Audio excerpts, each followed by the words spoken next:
નમસ્કાર દર્શક મિત્રો, નમો ટીવી ઇન્ડિયા ન્યૂઝ ચેનલમાં આપનું સ્વાગત છે. આપની સાથે હું છું દેવાંશી પંડ્યા. તો દર્શક મિત્રો, આવો જોઈએ આજના સમાચાર.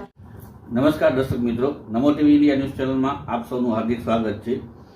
દર્શકો, થોડા સમય પહેલા મેરૂન સિટી નામની ટાઉનશીપના એક સમાચાર અમે આપની સમક્ષ રજૂ કર્યા હતા. આજે એ જ મુદ્દે ફરી વખત એડવોકેટ જયદીપભાઈ આપણી સાથે છે અને વધુ વિગત માહિતી સાથે કાંઈક નવો ઘટસ્ફોટ કરવા માંગે છે. જયદીપભાઈ, તમારું નમો ટીવીમાં સ્વાગત છે. નમસ્કાર.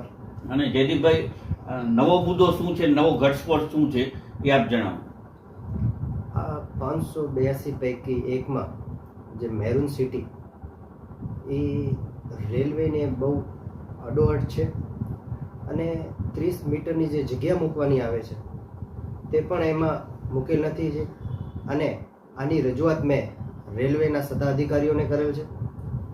મેં તેમની જેટલી કચેરીઓ છે રેલવેની જેને લાગતી વળગતી તેમાં બધામાં પત્રથી જાણ કરવામાં આવે છે. આ એક ખૂબ જ અગત્યનો મુદ્દો છે જે પ્રજાને ડેવલપર્સ લોબી દ્વારા ગોલ ગોલ ફરાવવામાં આવે છે અને પ્રજાને તે નુકસાન પહોંચાડવામાં આવે છે.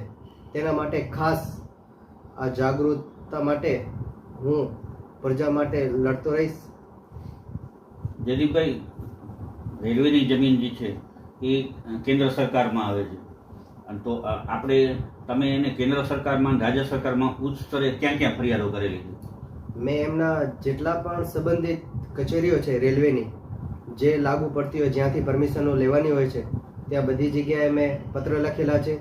તે સિવાય આનાથી અગાઉ રાજ્ય સરકારને પણ મેં પત્રો લખ્યા છે અને રાજ્ય સરકાર દ્વારા પણ કડક પગલાં લેવામાં આવે તેવું અધિકારીઓને સૂચના આપવામાં આવી છે. છતાંય કચ્છની કચેરીઓ અને જે સંબંધિત કચેરીઓ છે તે કોઈ પગલાં લેતી એવું દેખાઈ રહી નથી અને એવું લાગે છે કે ક્યાંક ડેવલપર્સ લોબીને આ કર્મચારીઓ છાવરે છે અને ઉચ્ચ અધિકારીઓ તેમાં સંકળાયેલ છે એવું દેખાઈ આવે છે. માનનીય પ્રધાનમંત્રી સાહેબનું એક સ્લોગન છે, નહીં ખાઉંગા નહીં ખાને દઉંગા. એવી જ રીતે ગુજરાતના મુખ્યમંત્રી તેમનું પણ કહેવાનું એ જ છે કે નહીં ખાઉંગા નહીં ખાને દઉંગા. પણ ત્યાં તો બધું ગુજરાતમાં અમુક એવા જિલ્લાઓ છે ત્યાં તો બધું આવું ઊંધું થઈ રહ્યું. તેમાંથી એક કચ્છ એવા અધિકારીઓ છે જ્યાં કોઈ પ્રજા માટે કોઈ ધ્યાન દેતા નથી અને પ્રજાને નુકસાન જ પહોંચે છે.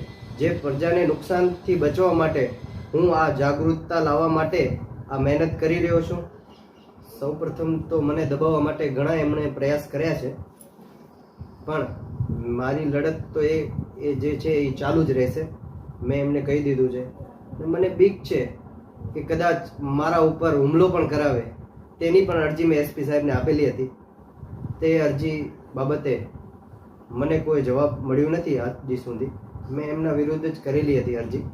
શું કામ કે મને બીક હતી કે મને કદાચ એ લોકો હુમલો કરાવી ને નુકસાન પહોંચાડે.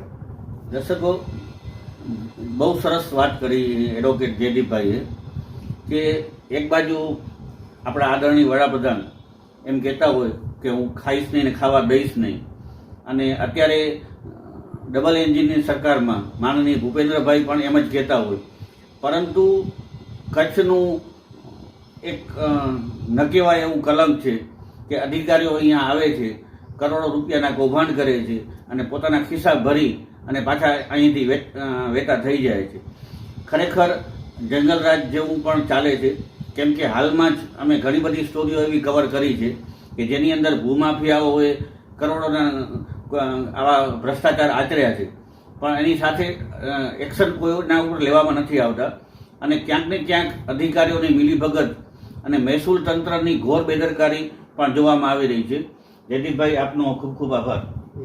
તો દર્શક મિત્રો, આ હતા આજના સમાચાર. ફરી મળીશું નવા સમાચારો સાથે. ત્યાં સુધી રજા આપશો. નમસ્કાર.